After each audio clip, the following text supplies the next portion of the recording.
The year is 2032. The location is the Philippine Sea, hundreds of miles east of the Luzon Strait. The ocean is a churning gray mirror, reflecting the steel behemoth that cuts through it. This is the USS John F. Kennedy, CVN 79. To the casual observer, she looks like the carriers of the previous century, a massive, flat-topped city of war. But if you stand on the flight deck, surrounded by the smell of JP-5 jet fuel and the salty spray of the Pacific, you notice that the soundscape has changed. Gone is the violent, percussive hiss-thump of steam catapults that defined naval aviation since the 1950s. Instead, there is a low, rising electromagnetic hum, a sound more akin to a high-speed train than a warship. And looking down the catapult track, the aircraft waiting to launch doesn't look like a fighter jet. It has no tail. It has no cockpit. It is a sleek, diamond-shaped wedge of composite material, smooth as a river stone, designed to slip through the electromagnetic spectrum like a ghost. This is the dawn of the stealth carrier wing. The USS John F. Kennedy was built for this moment, while her predecessor, USS Nimitz, was the master of the Top Gun era, defined by heavy, loud, manned fighters dogfighting within visual range. The Kennedy is the mothership for a new generation of warfare. It is a war fought by systems of systems, where the distinction between pilot and processor and between manned and uncrewed is becoming beautifully, terrifyingly blurred. To understand the aircraft, one must first understand the stage. The integration of next-generation stealth fighters onto a carrier isn't just about parking a new plane on the deck. It requires a fundamental rethinking of the physics of launch and recovery. This is where the Kennedy's unique architecture becomes the critical enabler. In the era of the F-14 Tomcat or the FA-18 Hornet, aircraft were built tough. They were heavy, rugged machines designed to survive the violent punch of a steam catapult, which accelerates a jet from 0 to 165 miles per hour in 2 seconds. Steam is a blunt instrument. It hits the aircraft with a massive spike of force at the beginning of the stroke. However, the future of stealth lies in unmanned systems, collaborative combat aircraft, CCA, and components of the next-generation air dominance family. Many of these aircraft are lighter, smaller, and built with complex composite skins and delicate sensor arrays that cannot withstand the sledgehammer blow of a steam piston. This is why the Kennedy features the Electromagnetic Aircraft Launch System, EMALS. Unlike steam, EMALS uses a linear induction motor to accelerate the aircraft. The force is applied smoothly and continuously along the entire track. It is a digital push rather than a mechanical punch. On the bridge of the Kennedy, the air boss can dial in the launch profile with mathematical precision. If the mission calls for launching a heavy manned FA-XX fighter loaded with fuel and hypersonic cruise missiles, EMALS delivers the raw power. If the next sortie is a flight of lightweight, delicate surveillance drones designed to loiter for 24 hours, EMALS adjusts, accelerating them gently to flight speed without overstressing their airframes. This capability transforms the Kennedy from a simple airstrip into a universal launch pad. It allows naval planners to design aircraft based on aerodynamic and stealth needs rather than reinforcing them solely to survive the catapult. The revolution continues at the back of the ship. Recovering a stealth aircraft is even harder than launching one. The holy grail of stealth is the flying wing design, similar to the B-21 Raider. By removing the vertical tail fins, you eliminate the biggest radar reflectors on the aircraft, making it invisible to low-frequency search radars. However, flying wings can be unstable at the slow speeds required for carrier landings. They don't have the massive control surfaces of a Tomcat to muscle their way onto the deck. Furthermore, a future air wing will be a mix of heavy and light. A fully loaded F-35C returning with unspent ordnance might weigh 50,000 pounds. A returning reconnaissance drone might weigh 10,000 pounds. On a Nimitz-class carrier, the arresting gear, a hydraulic engine that absorbs the energy of the landing plane, is optimized for a specific weight range. Landing something too light is dangerous. The wire might not pull out correctly, or it might snap the aircraft down too hard. The Kennedy solves this with the advanced arresting gear.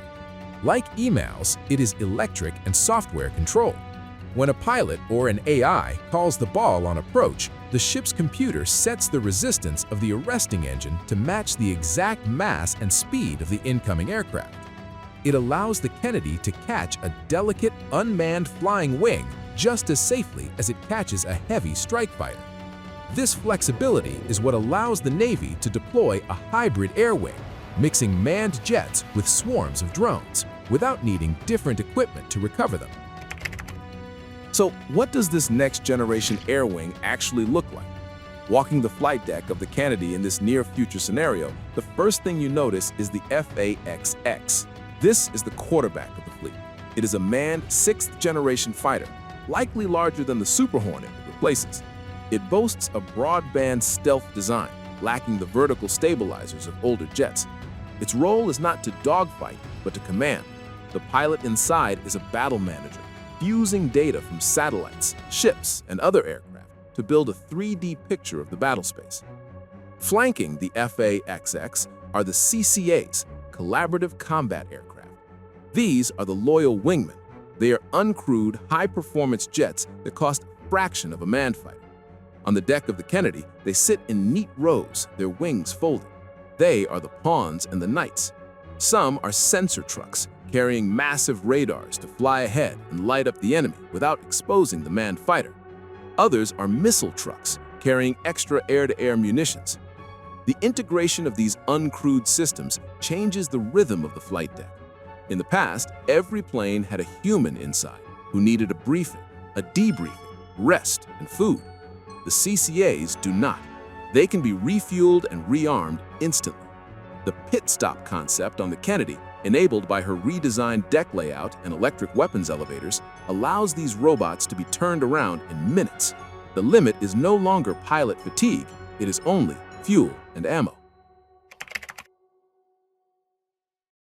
Operating stealth aircraft at sea brings a challenge that land-based air forces never face: the ocean itself. Saltwater is the enemy of stealth. Stealth aircraft rely on radar-absorbent material, or RAM, coatings, complex microscopic structures that trap radar waves. On early stealth jets like the B-2, these coatings were fragile and dissolved in rain or humidity. While modern coatings are tougher, the Kennedy operates in a corrosive salt spray environment that eats metal and degrades composites. The integration of the next-gen air wing requires a new kind of maintenance cycle. The Kennedy is equipped with advanced climate-controlled hangars and maintenance bays that act like clean rooms, but the real innovation is digital sustainment. Before a stealth fighter launches, automated scanners on the deck might sweep the aircraft, creating a millimeter-accurate map of its surface. If a patch of RAM has been nicked or eroded by the salt, the system flags it. The maintenance crews of the Kennedy don't just use wrenches, they use robotic sprayers and handheld scanners to patch the invisibility cloak of the aircraft. This signature management becomes as critical as fueling. An aircraft that loses its stealth is a dead aircraft. The ship's ability to maintain that low observable profile hundreds of miles from a depot is the difference between victory and defeat. Why go through all this trouble? Why spend billions on electric catapults and tailless drones? The answer lies in the changing geometry of war in the Pacific. Nations like China have developed anti-access area denial bubbles. They have deployed missiles like the DF-21D and DF-26 capable of hitting a carrier from 1,000 to 2,000 miles away. A traditional air wing with F-35Cs and Super Hornets flying 600 miles puts the carrier in a checkmate position. To launch attacks, the Kennedy would have to sail into the kill zone of the enemy's missiles. The next-generation stealth air wing flips the board. The FA-XX and its robotic wingmen are designed for extreme range and endurance. By using efficient, broadband stealth designs, which have lower drag and potentially variable cycle engines, these aircraft can fly well over 1,000 miles, deliver their ordnance, and return. This allows the Kennedy to stay in the sanctuary of the deep ocean, far beyond the reach of carrier-killer missiles while still projecting power deep inland. Furthermore, the uncrewed nature of the CCAs allows for stand-in jamming. Instead of jamming enemy radars from a distance, the Kennedy can launch a swarm of stealthy, expendable drones to fly inside the enemy's defense network. They can jam radars at point-blank range, decoy missiles, and hunt down mobile launchers. This sanitizes the airspace, carving out safe corridors for the manned aircraft to operate. The Kennedy becomes less of a battering ram and more of a sniper's nest. It projects a sensor shooter web that covers millions of square miles. The enemy knows the carrier is out there, somewhere in the blue vastness, but they cannot find it, and they cannot stop the ghosts it launches. The USS John F. Kennedy was often criticized during her construction for her high cost and the teething problems of her new technologies. Critics asked why the Navy needed magnetic catapults when steam worked fine. The arrival of the next-generation stealth air wing provides the answer. The Kennedy was not built for the planes of 2020. She was built for the planes of 2040. She is a forward-compatible platform, a floating operating system designed to run the most advanced hardware the military-industrial complex can dream up. As the FAXX and the CCAs begin to populate her deck, the Kennedy fundamentally alters naval air warfare. She decouples the range of the aircraft from the vulnerability of the ship. She allows the U.S. Navy to operate inside the deadliest missile envelopes on Earth without risking its most expensive assets. The integration is complex, expensive, and fraught with technical peril. But as the first tailless, uncrewed fighter catches the wire on the Kennedy's deck, brought to a halt by the hum of the advanced arresting gear, it signals that the aircraft carrier is not a relic of the past. It has evolved. It has become a hive for the ghosts of the future, ensuring that even in an age of satellites and hypersonic missiles, the most dangerous 4.5 acres on the planet is still a sovereign piece of American flight deck. Enjoyed the episode? Like and subscribe to Military Forces. For more in-depth content, your support helps us create more.